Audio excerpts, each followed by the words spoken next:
اعوذ باللہ من الشیطان الرجیم بسم اللہ الرحمن الرحیم السلام علیکم۔ کیسے ہیں جی؟ امید کرتی ہوں خیریت سے ہوں گے۔ آج کی ویڈیو شروع کرنے سے پہلے جنہوں نے ابھی تک میرے چینل کو سبسکرائب نہیں کیا، سبسکرائب کریں، لائک کریں اور کامنٹ میں بتائیں کہ آپ کو یہ ویڈیو کیسی لگی ہے۔ ایسی نعمت کے بارے میں آج میں آپ کو بتانے لگی ہوں جو اللہ تعالیٰ نے آپ کو عطا کر رکھی ہے، اور وہ نعمت ہے محبت رسول اور عشق مصطفیٰ ہے۔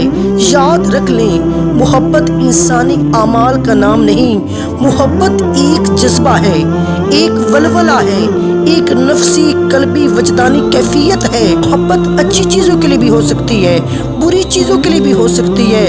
جب محبت دنیا سے ہو جائے تو لوگ کیا کرتے ہیں؟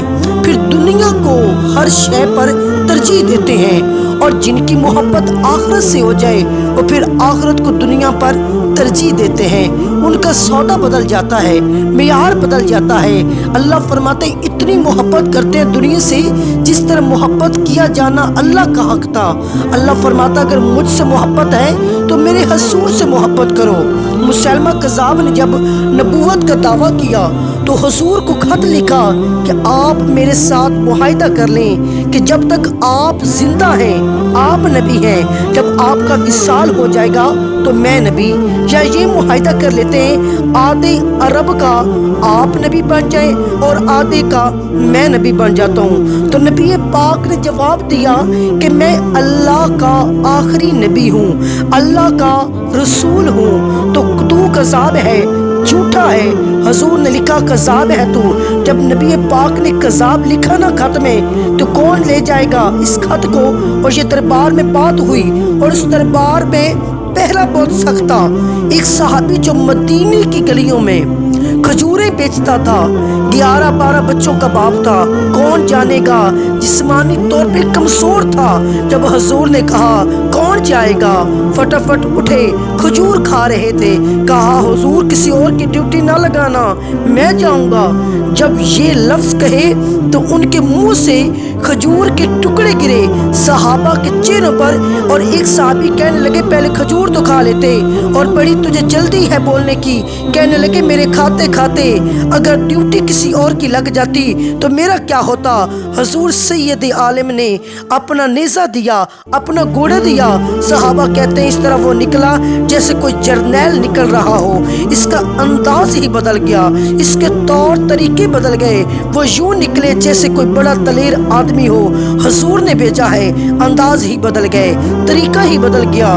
اور جب مسلمہ کے دربار میں پہنچے نا تو نیزہ ہاتھ میں تھا، زور سے گاڑا اس کے دربار کے سامنے، اور جب نیزہ گاڑا تو مسلمہ نے پوچھا تم کون ہو؟ کیا تجھے چہرہ دیکھ کے نہیں پتہ چلتا؟ مسلمان کیا پوچھا نا کون ہو؟ تو صحابی رسول تڑپ کر بولے تجھے چہرہ دیکھ کے پتہ نہیں چلتا؟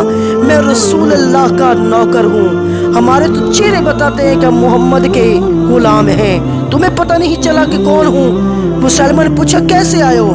کہا تیرے خط کا جواب لایا ہوں۔ بادشاہوں کا طریقہ تھا خط خود نہیں پڑھتے تھے، ساتھ ایک بندہ کھڑا ہوتا تھا جو خط پڑھتا تھا۔ مسلمہ نے اس کو خط دیا نا پڑھو، اور جب اس نے پڑھا کہ تم کذاب ہو، اب سب نے سن لیا، اکیلے میں ہوتا تو بات اور تھی، سن لیا سب نے، آنکھ بگولا ہو گیا، آنکھیں سرخ ہو گئی۔ سامنے حضرت حبیب ابن زید کھڑے تھے، تلوار لے کر کھڑا ہو گیا، کہنے لگا تیرے حبیب نے مجھے کذاب کہا ہے، تیرے نبی نے مجھے کذاب کہا ہے، تیرا کیا خیال ہے؟ کہنے لگا خیال والی بات ہی کوئی نہیں، جسے نبی پاک کذاب کہیں وہ ہوتا ہی کذاب ہے، جسے حضور جھوٹا کہیں وہ ہوتا ہی جھوٹا ہے۔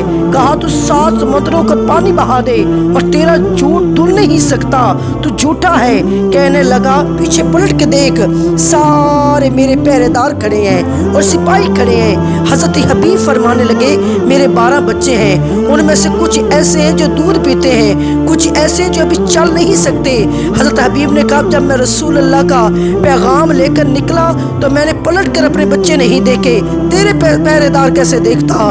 میں قربان جاؤں غلامان محمد جان دینے سے نہیں ڈرتے، یہ سر کٹ جائے پرواہ نہیں کرتے، اور آج ہمارے ہاتھوں پہ کٹ لگ جائے نا تو ہاتھ پہ تو نماز نہیں پڑھتے، نماز رہ جاتی ہے، طبیعت بگڑ جاتی ہے، مشکل ہو جاتا ہے، تکلیف آئے تو سنبھلنا مشکل ہو جاتا ہے، یا بچھو آ کے کاٹ لے تو شور ہو جاتا ہے، چھپکلی پیروں پہ گر جائے لوگ اٹھ کر دوڑتے ہیں۔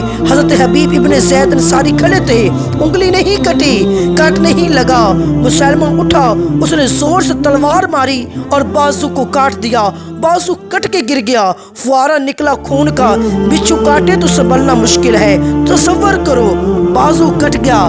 حضرت حبیب کھڑے رہے، کہا اب بتا تیرا کیا خیال ہے؟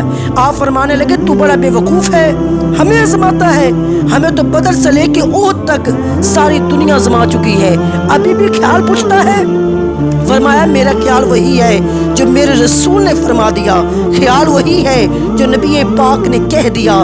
پھر تلوار ماری، دوسرا ہاتھ کٹ گیا، کہنے لگا میں تجھے قتل کر دوں گا، باز آ جا۔ آپ فرمانے لگے تو بڑا نادان ہے، ان لوگوں کو ڈراتا ہے جو سویرے فجر کی نماز میں پڑھ کے کہتے ہیں اے اللہ موت دینا تو شہادت والی دینا، تو ہمیں ڈراتا ہے جو سوتے وقت دعا کرتے ہیں اللہ بستر پہ موت نہ دینا، میدان میں موت دینا، تو ہمیں ڈرا رہا ہے، چل جو ہوتا ہے تو کر لے۔ اس نے تلوار رکھی گردن پہ اور کہا میں کاٹ دوں گا۔ فرمایا کاٹتا کیوں نہیں؟ مسلمہ کے ہاتھ کانپتے تھے، تلوار گر چکی تھی، اور گردن جب کٹی نہ ختم نبوت پر پہرا دینے والوں کا اجر میرے رسول نے فرمایا وہاں گردن کٹی، یہاں میرے رسول کی آنکھوں میں آنسو آ گئے۔ صحابہ نے پوچھا یا رسول اللہ کیا ہوا ہے؟ فرمایا میرا حبیب شہید ہو گیا ہے، اور رب کریم نے اس کے لیے جنت کے دروازے کھول دیے ہیں، اور اس نے گردن کٹانے سے گریز نہیں کیا، رسول اللہ کی محبت میں اپنا جان سب کچھ قربان کر دیا، کیونکہ اللہ کے نبی نے فرمایا لوگوں تم میں سے کوئی بھی شخص اس وقت تک ایمان والا نہیں ہو سکتا جب تک وہ مجھ سے اپنی ماں باپ بہن بھائی بچوں دنیا مال سے بڑھ کر محبت نہ کرے، اس وقت تک کوئی بھی شخص ایمان والا نہیں ہو سکتا، مومن نہیں ہو سکتا۔ اللہ نے قرآن میں فرمایا کل ان کنتم تحبون اللہ، اگر تم اللہ سے محبت کرتے ہو میرے محبوب سے محبت کرو، میرے حبیب سے محبت کرو، اور جو میرے حبیب سے محبت کرے گا میں ان سے محبت کروں گا، میں ان سے عشق کروں گا جو میرے نبی سے محبت کریں گے، جو میرے رسول سے عشق کریں گے، جو زہرا کے بابا سے محبت کریں گے۔